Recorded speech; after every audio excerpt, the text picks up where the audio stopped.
미래를 보는 창, JTB. 안녕하세요. JTBJ입니다. 오늘은 9월 금리 인하를 예고하는 파월이라는 주제로 어제 파월 연설과 더불어 이와 관련된 내용을 좀 정리를 해보도록 하겠습니다. 먼저 파월 연설 주요 내용입니다. 일단 고용시장에 대해서 지금 둔화가 되고 있잖아요. 하지만 절대적 기준에서는 여전히 강세다라고 얘기를 했습니다. 그리고 인플레이션 개선에 상당한 진전이 있다. 그리고 디스인플레이션이 재개될 조짐을 보이고 있다. 이제 우측에 보이는 거는 연준에서 가장 중요하게 보고 있는 코어 PC입니다.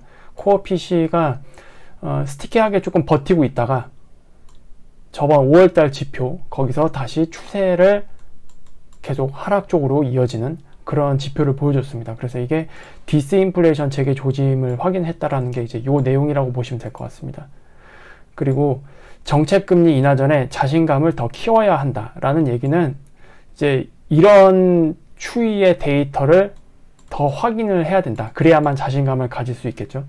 그리고 계속 연준에서 반복하던 이야기는 한 개 분기 정도의 데이터입니다. 3개월치죠. 근데 이제 첫 번째 데이터를 본 거예요. 스티키하게 계속 버티고 있다가. 그러니까 앞으로 2달치의 데이터가 더 필요한 상태다라고 이해를 하시면 될 것 같습니다. 그리고 금리를 너무 늦게 내리거나 너무 빨리 내려서 발생할 위험을 잘 인지하고 있다. 즉, 이제 연준에서는 금리를 너무 빨리 인하를 함으로 인해서 인플레이션이 다시 뛰는 그런 위험, 그리고 너무 늦게 내려서 경기 침체로 빠질 수 있는 그런 위험, 이거를 다 조율을 하면서 신중히 하겠다라고 이야기를 하고 있는 겁니다. 그러니까 어떻게 보면은 경기의 하방을 좀 방어하는 쪽으로 이해를 하시면 될 것 같아요. 그러니까 비둘기적 발언이죠, 이것도. 그리고 노동시장이 예상치 못하게 약해지면 물가와 상관없이 반응할 거다. 반응할 거라는 얘기는 이제 금리 인하입니다. 그래서 노동시장이 지금은 이제 절대적 기준에서는 여전히 강세에 있고 강세 레벨에서 둔화가 되고 있는 거라고 이해를 하시면 되는데, 강세 영역에서 둔화되는 게 아니고 강세 영역에서 밑으로 그냥 툭 부러진다. 이렇게 되면은 파월은, 그리고 페드에서는 물가가 지금 수준을 유지하더라도 추가적인 데이터 상관없이 바로 금리를 인하할 수밖에 없는 그런 내용이라고 보시면 될 것 같습니다. 그러니까 전반적으로 이제 비둘기적인 발언이 다 나왔다라고 보시면 될 것 같아요. 그리고 이제 페드는 제가 아까도 말씀드렸지만 3개월치의 안정적인 데이터를 원한다라고 이야기를 했잖아요. 이걸 이제 자신감이라는 표현으로 추상적으로 표현을 한 거예요. 일단 5월 FOMC 직후에서 CPI 나왔고, 그 다음에 최근 저번 주 말에 PC가 나왔습니다. 이 지표들은 모두 다 합격점을 받았어요. 여기서 다시 디스인플레이션이 재개되는 조짐을 확인을 했기 때문에. 그리고 6월 CPI, PC, 이게 이번 달 발표할 예정이죠.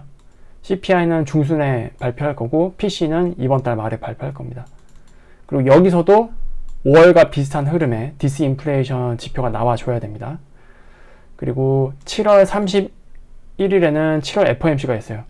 일단 여기서도 어제 파월이 했던 이야기를 그대로 반복할 가능성이 높긴 합니다. 6월 CPI와 PC에서 드라마틱한 지표가 나오지 않는 한.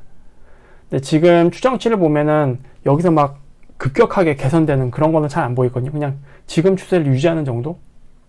그래서 추정치대로만 나오면은 7월 FOMC에서는 금리 인하하는 게 거의 불가능하죠. 뭐 지금도 시장에서는 그렇게 보고 있습니다.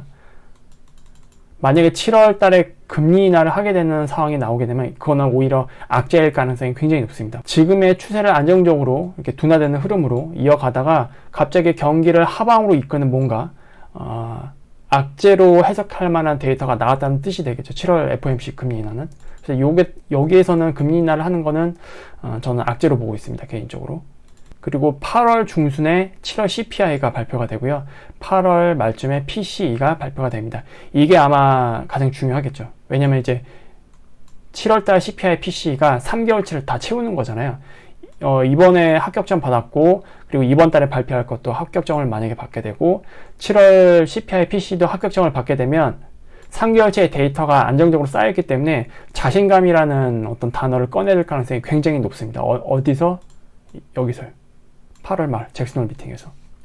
통상적으로 페드가 지금 시장과 커뮤니케이션 하는 방식이 미리 예고를 계속 해주잖아요.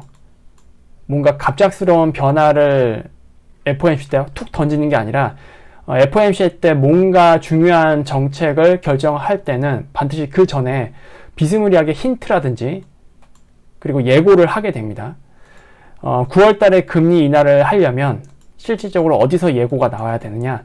아무리 늦어도 잭슨 홀 미팅에서 9월 달 금리 인하에 대한 예고가 나와야 되고요. 빠르면은 7월 FOMC 때 나올 수 있죠. 그러니까 7월 FOMC 때 금리 인하는 불가능한 거예요. 하지만 예고는 나올 수 있다. 단지 6월 CPI PC가 좋게 나와야겠죠. 그렇게 되면은 예고성 발언을 할 수 있으니까요. 근데 여기서도 막 공격적으로 예고할 것 같진 않아요. 그렇게 좀 연준이 신중하게 좀 가려고 하는 그런 톤의 매너가 지금 계속 이어지고 있잖아요. 그래서 어느 정도 확정적인 예고성 코멘트는 8월 잭슨 홀 미팅이 되지 않을까, 저는 그렇게 생각을 하고 있습니다. 근데 만약에 8월 잭슨 홀 미팅 전에 7월 CPI 발표 때쯤에서 여기서도 개선된 흐름이 나오게 되면 PC가 발표되기 전부터 이미 아마 시장은 반응하기 시작할 겁니다. 8월달 잭슨 홀 미팅 어떻게 발언을 하겠구나. 9월달 금리나 사실상 하겠구나. 이런 것들을 이제 예상을 해볼 수가 있겠죠. 왜냐하면 지금 시장도 연준의 코멘트에만 귀 기울이는 게 아니라 데이터를 다 보고 있거든요. 그래서 저번에 전도표 뻥카에도 시장이 안 속았잖아요. 그래서 지금 시장도 데이터를 중점적으로 보고 있기 때문입니다. 그렇게 이해를 하시면 될 것 같아요. 그리고 이번 주 금요일 날 이제 이 데이터가 발표됩니다. 이번 7월 1주차 메인 지표라고 말씀드렸어요. 일단 non-farm payrall이 가장 중요한 데이터가 될 거고, 그 다음에 실업률, 요것도 이번엔 봐야 됩니다. 왜냐하면 지금 실업률이 4%대 좀 올라와 있는 상태이기 때문에 여기서 이제 좀 이상적인 데이터가 나오려면 non-farm payroll에서 다시 20만 개 이하로 나와야 됩니다. 20만 개 이하로 일자리 수가 줄여야 되고요. 대신 실업률은 4.0을 그대로 유지를 해줘야 됩니다. 실업률이 뭐 4.1, 4.2 이렇게 튀면 안 돼요. 요거는 이제 시장이 또 경기 침체를 우려할 수 있으니까. 그래서 실업률은 버티고 비농업 일자리 수는 줄어드는 20만 개 이하로. 요런 지표가 가장 이상적이다라고 할 수 있겠습니다. 이렇게 되면은 지금 10년물 국채 금리가 또 다시 내려올 겁니다. 제가 여기 또 선을 그어놨죠. 제 방송을 보시는 분들은 4.5의 이 중요성에 대해서 많이 알고 계실 겁니다. 최근 4.5까지 한번 찍고 올라왔지만 파월 연소로 인해서 다시 밑으로 내려왔어요. 근데 여기서 다시 이 밑에 영역으로 가려면은 금요일날 발표되는 지표 거기서 확인을 해야 됩니다. 거기서 제가 아까 말씀드렸다시피 비농업 일자리 그게 20만 개 밑으로 나오게 되고 실업률이 4.0 그냥 그 정도로 유지되는 상태로 나오게 되면 아마 국채금리가 이렇게 내려오지 않을까 그렇게 생각을 합니다. 그래서 일단 뭐 이번 주는 이 정도로 끝날 것 같아요. 지금 나오고 있는 매크로 지표 같은 경우에는 그냥 좀 무난하게 나오고 있는 상황이기 때문에 요거는 이제 대선 토론 이벤트로 이렇게 올라왔던 거고 다시 제자리 찾아가지 않을까라는 생각을 하고 있습니다. 그래서 JP모건 쪽에서도 여기서 다시 채권 공매도 친 거 청산을 했죠. 왜냐면 금요일날 발표되는 지표가 채권 금리를 다시 밑으로 내릴 수 있는 그런 지표가 나올 가능성이 있기 때문에 그렇다라고 저는 예상을 하고 있습니다. 오늘은 이렇게 좀 정리를 해봤고요. 다음 주에 또 좋은 영상으로 찾아뵙도록 하겠습니다. 감사합니다.